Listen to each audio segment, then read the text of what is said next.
What's important? What do we own? And do we own what's important? Because I'm pretty sure that in the United States, socioeconomically speaking, fun time is over.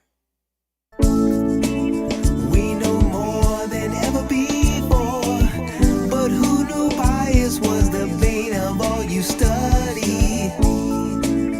We know more than ever before, but who knew bias was the bane of all you study?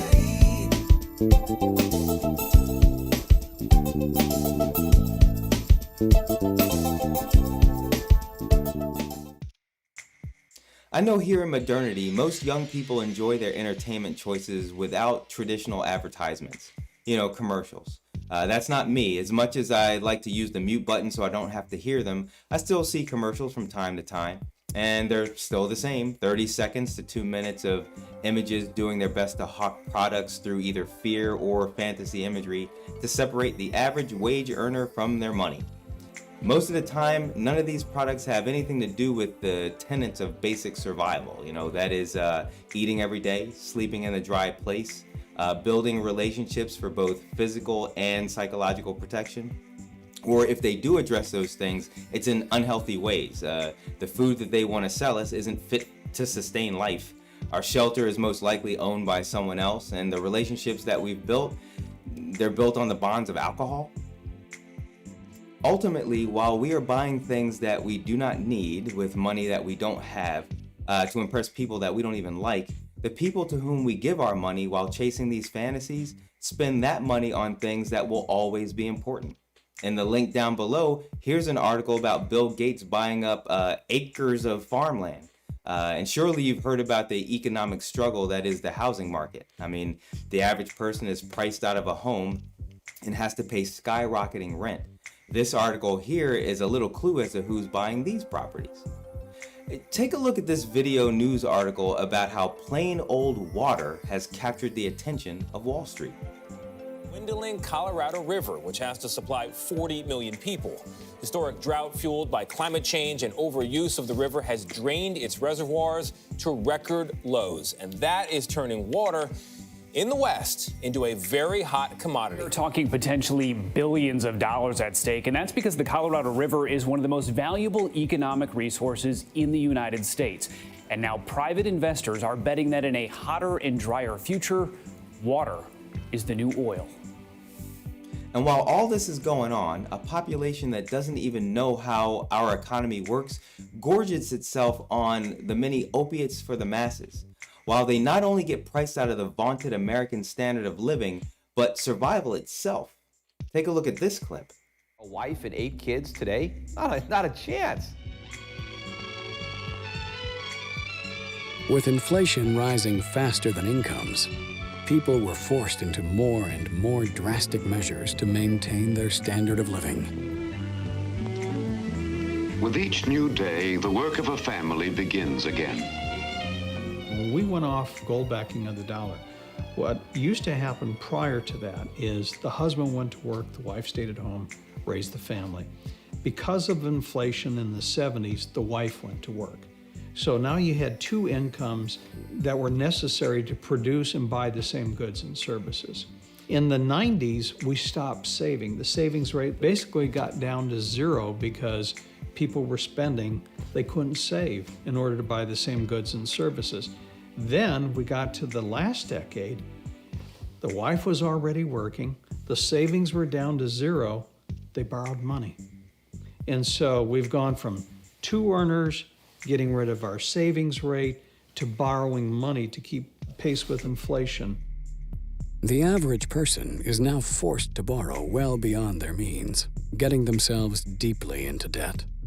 At first, this was to maintain a nice standard of living, but slowly, it has become necessary just to survive. Stay tuned for the Modern 80s stinger at the end of this video for a little bit more from the documentary End of the Road: How Money Became Worthless. Also linked down below. Sobering, isn't it? Now, while the clip from this informative documentary lets the viewer know about the impropriety of governments and central banks, they failed to mention corporations. See, in the two-sentence description of the face of the American workforce of the 70s that they mentioned, this is what corporations were doing concerning those same changes in the workforce. We're worth it. Because I'm worth it. I'm worth it. In the 70s, the women's rights movement descended into the streets. But advertising had not yet given women a voice. Their husbands did the talking for them. The hairspray that leaves hair feeling like hair. A 23-year-old advertiser came up with this slogan, "Because I'm worth it," and revolutionized the rules of advertising for an entire era. I use the most expensive hair color in the world, preferenced by L'Oreal. It's not that I care about money. It's that I care about my hair. It's not just the color. I expect great color. Actually, I don't mind spending more for L'Oreal because I'm worth it. I did know the overall concept was huge. I really liked that I'm worth it. This was very new because the woman talked herself about her feelings and her experience about the product. And if I pay more, I feel I get more. And I'm worth it. It's the end of the 80s. The world is changing. Now, I'm not letting governments and banking institutions off the hook here.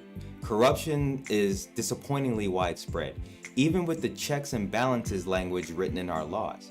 But all the great saying about there never being a free lunch and fearing things that are too good to be true all seem to be thrown out of the window as Americans irresponsibly embrace the concept of living a fantasy life of leisure today at the cost of being an indebted slave tomorrow and for the rest of our lives. Our educational system is for profit and we are uninformed. Our medical system is for profit and our bodies are diseased. Truth is relative. Our lands rot, our seas reek. Discord is the starting point of our relationships. Hate is how we relate. Violence is our answer. Our children are prey, and our governments are corrupt. I will keep reminding anyone who will listen that we are unprincipled as a culture, and that is the number one reason that we face the issues that we face. I mean, we stand on nothing, and our only God is profit. A moment ago, I mentioned the checks and balances language that's written in many of our laws. Those words don't mean anything without principled people of character carrying them out. I've noticed that younger generations really like to use the word deserve.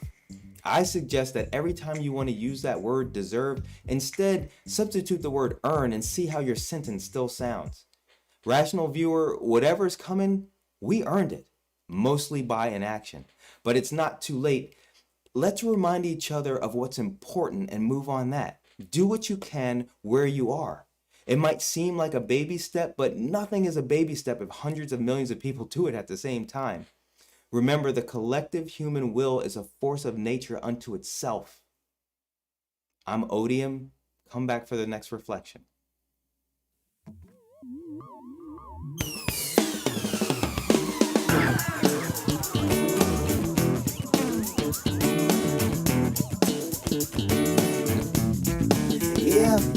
Saying it all, not to know that everybody's still cool on. Then what were all of my protests for? I guess the problem was me, yeah.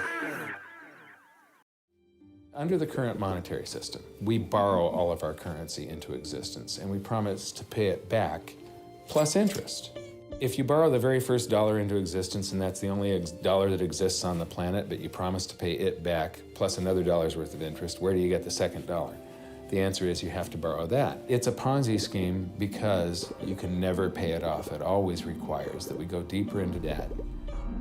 Since 1971, the United States has been running trade deficits with the rest of the world, meaning we've been buying a lot more products from the rest of the world than they have been buying from us. The Japanese and Koreans sell us cars and electronics. The Middle East sells us oil. And the Chinese sell us seemingly everything on our Walmart shelves. The U.S. pays for these products with U.S. dollars, and everyone is happy. But if countries were to convert these U.S. dollar profits back into their own currencies would rise in value, making their economies less desirable to trade with. Instead, countries invest their dollar profits by buying U.S. government bonds.